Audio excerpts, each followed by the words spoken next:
G'day ladies and gentlemen, welcome to Draw with Jazza. I'm Jazza and today we're doing a drawing of a seductress. Now last week we focused on the ultra masculine, this week we're focusing on the ultra feminine, and we're going to go through and look at the things that I tend to focus on to bring that out.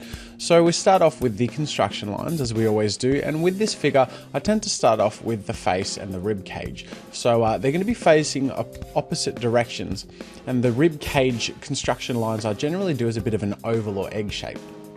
I tend to, with feminine shapes, keep a really arched back because that brings out the chest and the butt, which, as we all know, are things that many people appreciate in the feminine shape. So this being a seductress, we really want to highlight those things and bring them out, make them the feature of it. We've got the kind of arm holding the hair sort of pose here. We're going to have the front leg reaching out in front of the rear leg, which has that sort of what's the word? It's like a bit of a dancer's pose. It's a very feminine sort of striker pose, glamour sort of thing. Anyways, now that we're getting to the refining features of the pose, we're making sure that the anatomy is somewhat correct, making sure that the breast side lines up with where the shoulder begins.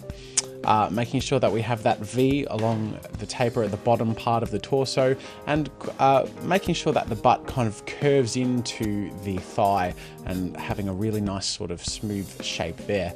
So once we get the basics of the shape done, we're ready to start adding some refining features, these being where the features of the face will go, certain anatomy lines and things like that. But the thing is as well that you need to keep in mind is that you need to be careful when drawing lines on feminine characters, because the more lines, the more harsh it can tend to look. So really just focus on the important things, you know, like the flow of the hair, the shape of the face, the basic outlines of things like the nose and the eyes. Otherwise we tend to overdo it and we miss out on the important stuff, and we also have a little more than we need there, which tends to make things like characters look old or a little strange. So in this picture in particular, I wasn't too happy with the face, which we'll get to later. I felt like the size was a bit too small, so I repaired that a bit later along in the process, which you can see I sort of did just now. But now I'm just kind of making sure that all the anatomy lines are there, that subtle torso abdomen line, which isn't over the top when a female is fit. If we want them to look really feminine and sultry, just keeping it subtle but having it present is a good way to go about it. Now, drawing the clothes on top, I always draw females naked before I add clothes, without details of course, because we want to make sure that we get the anatomy right and then we kind of fit the clothes around the anatomy, which is the important and more effective way to go about it. So now that I've got the basics in there, the next stage is the line work.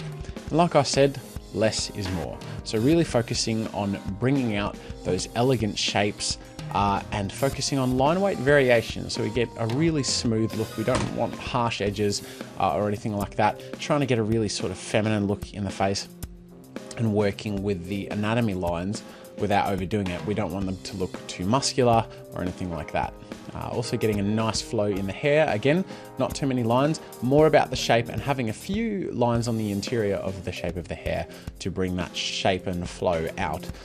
Now that we've got the construction lines all done with the basic guides of the clothes, we can draw the clothes without worrying about, you know, exposing the naked body unless you're doing life drawing or things like that.